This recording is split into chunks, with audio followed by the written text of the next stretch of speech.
మూర్ఖ హృదయాలు, మొండి హృదయాలు, నీలో కఠినత్వము, మూర్ఖత్వము, మొండితనం ఉన్నంత వరకు మన ప్రార్థన గురి చేరదు, మన ప్రార్థన గమ్యము చేరదు.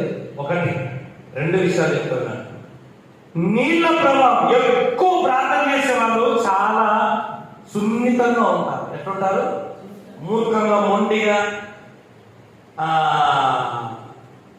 ఎటువంటి కనబడతారు. వీళ్ళకి ప్రార్థన చేయకుండా ఉండదు సరిగా, వీళ్ళకి ప్రార్థన చేయకుండా ఊరికే పెదాల మీద ప్రార్థన చేసేవాళ్ళు. వీళ్ళకి ఎవరు? పెదాల మీద ప్రార్థన చేస్తారు. డబ్బా ప్రార్థన, డబ్బాలు రాయేసి ఇచ్చినట్టు ఏమంటుంది? శబ్దం ఎక్కువ వస్తుంది, ఏం ప్రయోజనం ఉంటుంది? మన ప్రార్థన అంతే. నీళ్ళ ప్రవాహం వల్ల రాళ్ళు కరిగిపోతాయి. రెండు చెప్తా, ఒకటి మన గురించి, రెండో సవాలు. మొదటిది ఏంటంటే, ప్రార్థనలు ఎక్కువ చేసే వ్యక్తివైతే నీలో కఠినత్వం ఉండదు, నీలో మూర్ఖత్వం ఉండదు, నీలో మొండితనం ఉండదు, నీలో అహంభావం ఉండదు, నీలో మెడపరిస్థితులు ఉండదు. ఇంకా నీలో ఉండి అందరికీ అది కనపడుతున్నారు అర్థం, ఇంకా నువ్వు పిల్లకాలంలో కూడా కాదు అని అర్థం.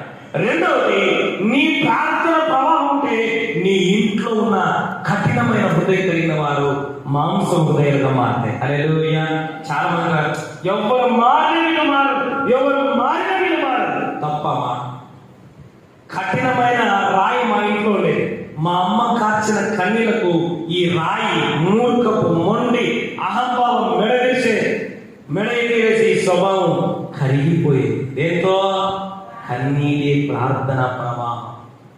ఒకటి, ప్రవాహము నీలో ఉన్న కఠినత్వాన్ని తీసేస్తుంది. రెండోది, నీ ఎదుట వారి జీవితంలో కడగదీసి ఇంకోటి తెలుసా? భూమిని నీళ్ళు ఏం చేస్తుంది? కోసేస్తుంది. తెలుసా?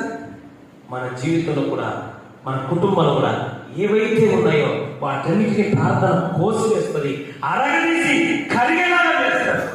అంత శక్తి ఉంది ప్రార్థన.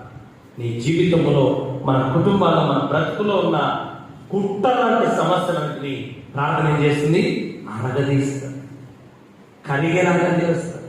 ముందు మనం అరిగిపోవాలి. ఏం కావాలి? అందుకే చూడండి,